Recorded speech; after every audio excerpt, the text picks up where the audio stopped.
ಇದು ಈ ವರ್ಷ 204 ಮೆಡಿಕಲ್ ಸ್ಟೂಡೆಂಟ್ಸ್ ನಮ್ಮ ದೇಶದಲ್ಲಿ ಗವರ್ಮೆಂಟ್ ಮೆಡಿಕಲ್ ಕಾಲೇಜ್ ಸೀಟ್ ಸಿಕ್ಕಿದೆ.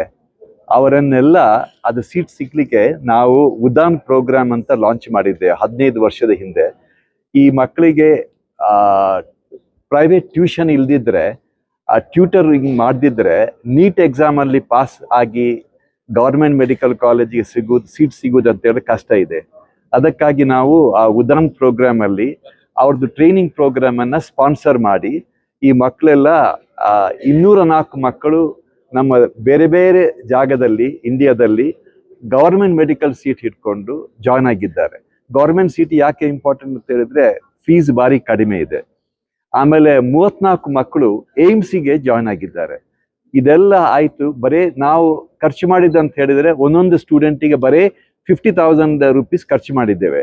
ಆದರೆ ಅವರು in turn government medical seat ಸಿಕ್ಕಿ ಮುಂದಕ್ಕೆ ಔಟ್ಸ್ಟ್ಯಾಂಡಿಂಗ್ ಡಾಕ್ಟರ್ಸ್ ಆಗುವ ಚಾನ್ಸಸ್ ವೆರಿ ಹೈ.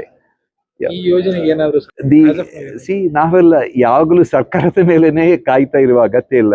ನಮ್ಮ ದೇಶದಲ್ಲಿ ಎಷ್ಟು ಜನ ಶ್ರೀಮಂತರಿದ್ದಾರೆ, ಅವರಿಗೆ ಬರೇ ಒಂದು 50,000 ರೂಪಾಯಿ ಸ್ಪೆಂಡ್ ಮಾಡಿದ್ರೆ ಒಂದು ಹುಡುಗನ ಒಂದು ಹುಡುಗಿಯನ್ನ ಗವರ್ಮೆಂಟ್ ಮೆಡಿಕಲ್ ಸೀಟ್ ಸಿಕ್ಕಿದ್ರೆ ಅವರು outstanding doctors across the world with magic in their fingers. They come from the deprived background. So ನಮ್ಮ ದೇಶಕ್ಕೆ ನಾವೆಲ್ಲ ಮುದುಕರಾದಾಗ ಒಳ್ಳೆ ಡಾಕ್ಟರ್ ಬೇಕಿದ್ರೆ ನಾವು ಈಗ ನಮ್ಮ ಸಣ್ಣ ಮಕ್ಕಳ ಮೇಲೆ ಇನ್ವೆಸ್ಟ್ ಮಾಡಿ ಅವರನ್ನ ಮೆಡಿಕಲ್ ಕಾಲೇಜ್ ಸೇರಿಸ್ಕೊಂಡು ಒಳ್ಳೆ ಡಾಕ್ಟರ್ ಆಗಿ ಮಾಡಬೇಕು.